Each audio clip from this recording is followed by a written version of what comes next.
Welcome to Coffee Time Thursday.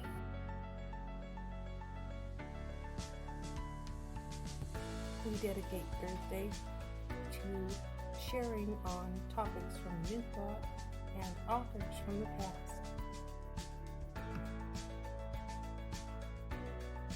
Let's get started.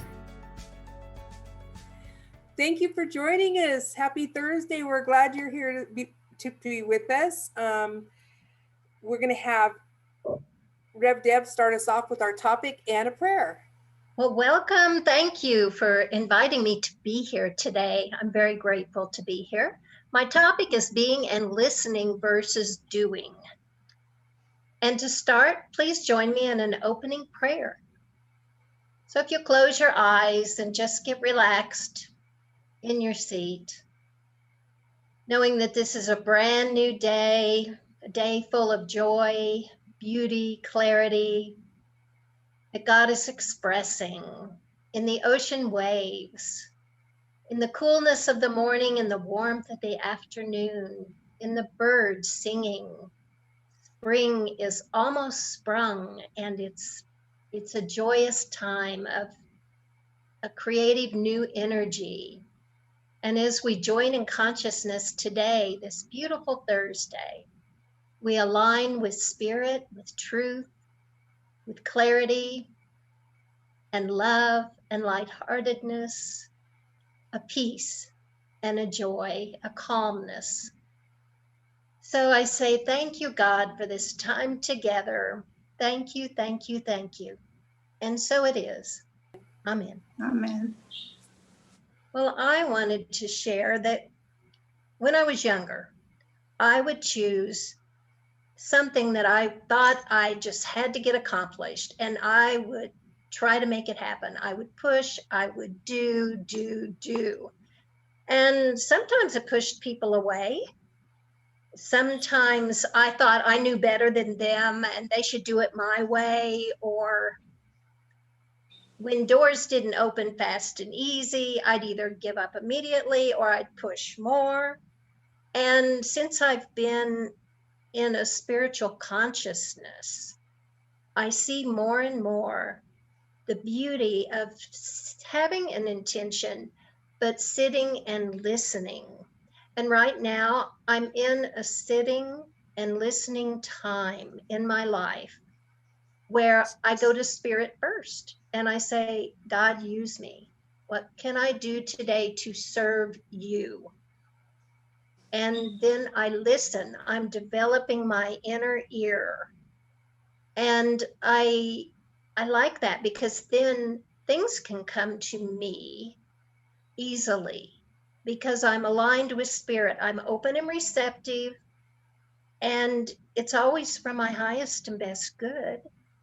And it's easy to do. When I took on revising the website here for the church, I've never done or created or helped create a website. I, maybe 15 years ago, created a teeny tiny website for me, but just a few pages. This was a huge project, and it's beautiful, more beautiful than I could imagine. More pages, the ministers, the team, the practitioners, the prayer requests, the videos we've done. It's dynamic, the donate page, the everything. And when I took this on, I had no idea how it would evolve. But I got the call from God and I said, okay, I will do this if you'll bring me all the right people. And it's cost effective and it's easy and it flows. And if not, then I'll stop because I'll know that's not the highest and best good. And the doors open. The woman that designed it, we spent hours together, and she's creative. It's beautiful pictures of the lake here, the mountains. And I had to keep trusting who was going to be our webmaster. I sure didn't want to be the webmaster. That's a lot of work, and it's in WordPress, which is a program I don't know. And I kept trusting. And one of the men in our spiritual community volunteered. He would be the webmaster. And I said, okay, I'll be your backup. And now we've been trained, and we spent 8 hours last week together going into each page and seeing, how do you change a word? How do you change a picture? And we really feel proud of ourselves that we accomplished this, and it's good and it's right, and it was God's plan for this community. And I must say that I feel joyous and connected to spirit when I listen, and then I get into action. But I don't have to do any action because the people come to me easy, and the monies came, and it just flows. It's fun that way. It's not hard work and pressure.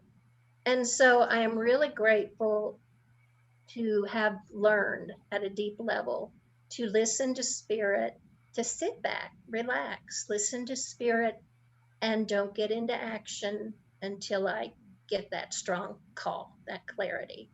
So would anybody else like to share where they listen and instead of doing and pushing and pressure and then move into action? Well, I can definitely share to that. First of all, that was beautiful, Rev Deb. Thank you so much for that. I felt like it was a whole lesson. That was great. I catch myself, not so often lately, but for a while it was almost an epidemic, asking, is this God's will? Maybe this is God's will. Maybe this is God's will. And it's like I forget that I know. I don't have to wonder or try to figure it out or guess or hope or whatever. I know when I've got that guidance. I've got it deep inside at a deep level. It's a knowing that just fills me up, that I know. And if I wait for it and come from that place, no matter what I've gotten myself into, I know that God's right here and the right answer is going to show up and the right person is going to show up. And some strange person I've never seen before will walk in and say, how about this? And I know that God sent this person. So it's like, okay, now this. And it's wonderful and beautiful. I get in trouble when I try and impose God's will. Here, God, have this will, or kind of coax or convince, come on, God, this is a good idea. If I just stay silent and prayerful, I know. And thank you for that reminder. I'm sure I'm about to need it again. I felt the same way. It's about me trying to push through, and I was like, oh no, this must be what I need to do. So let me go and do this and run off and charge, da-da-da, here we go. And that's not what's going on anymore. I've gotten a lot better sense of, okay, if it is what I'm supposed to be doing, then I can sit with it in prayer. And like this new program that I'm starting, the first thing I did when I asked other people, can you take a look at this? I said, sit with it in prayer, because I know that the answer is there, and it's just moving forward like gangbusters, because we're all taking it into our prayer instead of making, oh, well, this is ready, let's do this now. Hey, we can do this and let's do it now. Because that's where I spin my wheels, and I don't want to spin my wheels. I want to do what I'm here to do. And he knows, he, she, them, whoever the spirit of the divine is out there, they know what I need to do. And I am so grateful. And it is a lesson that I could wake up every day and say, try to remember before I step out of the bed that thy will be done instead of my will be done. So thank you for reminding me. I was reminded of when I was thinking of years ago when I started my foster agency in 1998. And so we would have people coming to us who wanted a baby or infant or toddler, and then we'd be referred. And, there was always this question, well, which one, which family?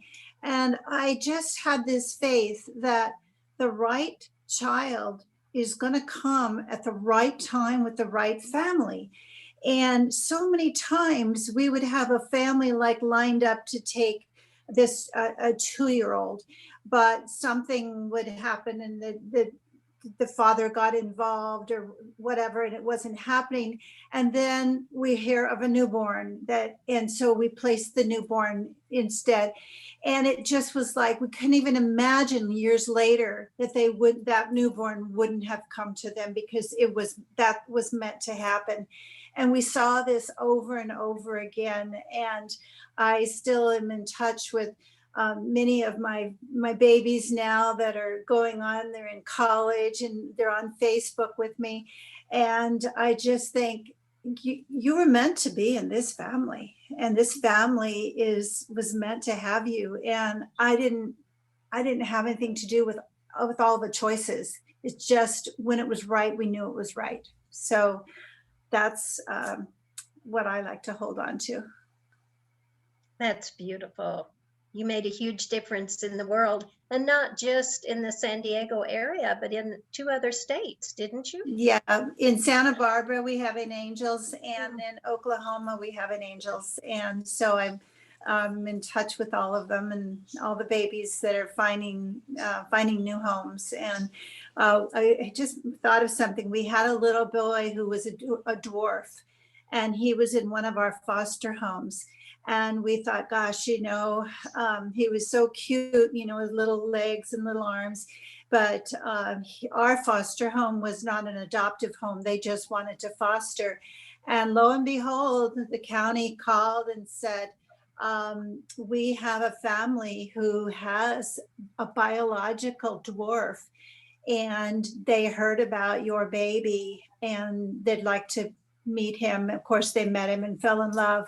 And so that was just meant to be, that we were able to care for him until that right family said, that's what we want. That's the child we know we can raise. So.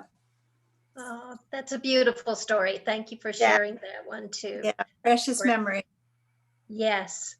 So Linda, would you be willing to close us in a meditation today? I would love to. So let's just settle back and get comfortable and take a breath and relax. And as we become aware of our breathing and let the tension fall away, let us affirm, God is here. God is now. God is here. God is now. As we affirm this, let that feeling become our truth, our knowing, breathing in and breathing out. And as we are attuned to God here and now, let us know that we will understand what is ours to do. Let us open ourselves to that knowing right now. What is ours to do?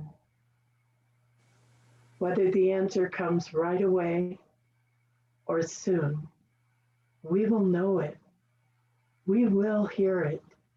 We will understand, knowing that God is here, God is now.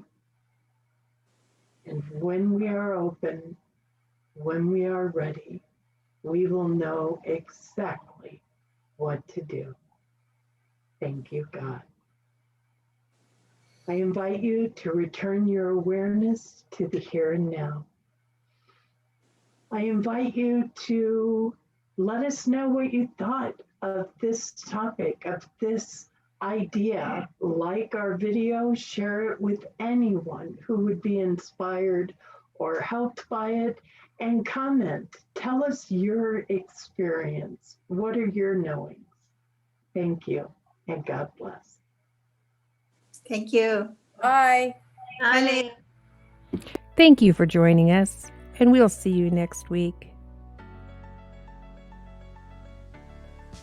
If you want to be a part of the conversation, comment below, like, and share with your Coffee Time friends.